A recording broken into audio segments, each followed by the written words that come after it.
Hey there. Last month here in Alabama, something very unusual happened. Our part of the state up north was paralyzed with cold weather and ice. Paralyzed means nothing moved.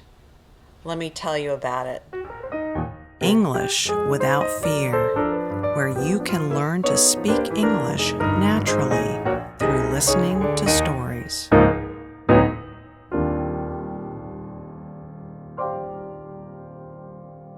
Yes, last month in January, everything shut down.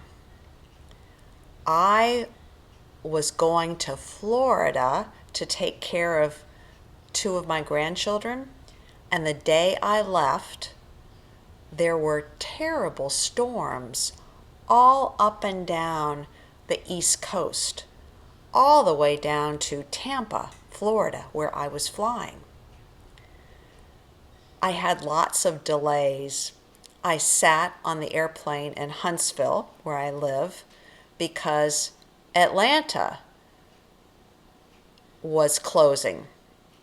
When they finally said, okay, we're accepting new flights incoming, we took off.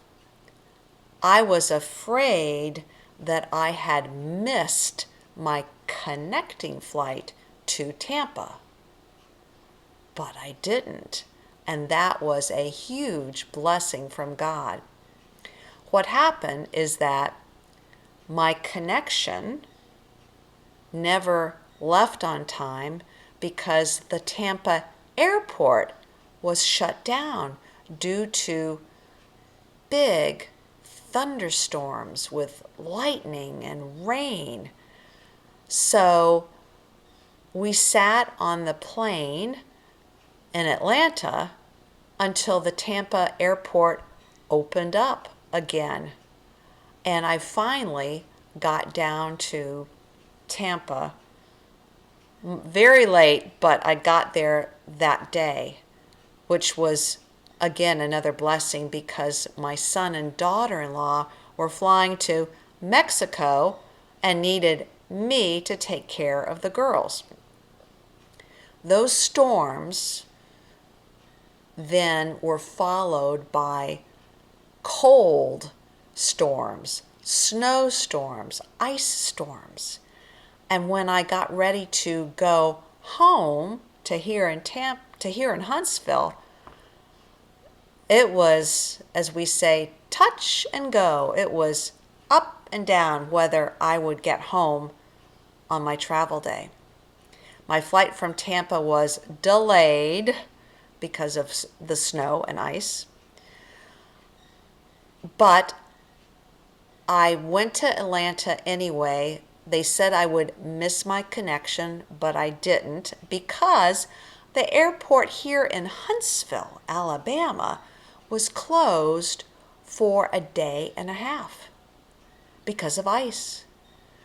It opened up on the Tuesday later in the day, and I was able to get home. And my husband drove his truck in the snow and on the icy roads and picked me up. Well, that night the temperatures were really low. We're talking, minus 15 centigrade, way below freezing here. And the water pipes froze, and we did not have any water the next day. But my husband managed to heat up the garage, and the water started to flow. But that was Wednesday, and the whole city was closed. No school, no church, no mail service, no garbage pickup. Most of the stores were closed. Our part of Alabama does not deal with snow and ice. We have no or very few road clearing trucks. We just shut down. It's been very, very strange. All my appointments were canceled. Nobody could get out and drive. So I had a lot of time, which was good. That was nice. But today, I'm looking out at the thermometer outside. The thermometer is this round thing, looks like a clock, but it shows the temperatures. And right now, it is above freezing. It's 40 degrees Fahrenheit, which is, I don't know, maybe 4 degrees centigrade. So that's good. That's good. And I think the week will get warmer. But I've been thinking about cold because, in one way, cold is good for our bodies. Have you heard about the health value of taking cold showers or going for a cold bath? Some people buy cold tubs and sit in the ice cold water for health reasons. I know that doesn't sound like it makes sense, but there is science behind it. Our bodies have two kinds of fat: white fat, bad fat, and brown fat, good fat. When we were babies, we were born with a lot of brown fat, and babies can stay warm. But as we get older in years, we lose the brown fat. But we can take cold showers. So I've been taking a cold shower every day since January 15th. I step into a hot shower and soap down, but then I turn the water to cold and rinse off and stay in there at least 1 minute. I know it's not very much, but it's cold. What else is good about taking a cold shower?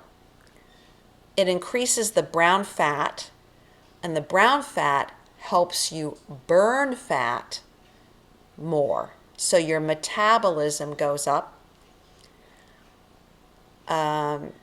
More brown fat and being in the cold can make you happier because it produces something called endorphins, which is like a natural antidepressant, no medicine. Taking cold showers also will prevent colds and flu. It lowers your risk for diabetes and heart disease and cancer. So there are a lot of benefits to the cold. And yes, everybody here in Alabama complained about the cold, but I went walking, I think 2 days. I walked to a grocery store about 20 minutes away and bought a few things and carried them back. And being outside in the cold really is good. It's invigorating. It gives you vigor. It gives you energy. And that's good. You know, if you're too hot, people in the tropics, they just want a nap. Isn't that right? Well, that was my experience in January. But out of that, I have developed the habit of taking cold showers. What about you? Have you started a new routine for your health this year? Do you like the cold or do you prefer the heat? Leave me a comment below this video. Well, that's it for this episode of English Without Fear. I'm Maria. Talk to you next time.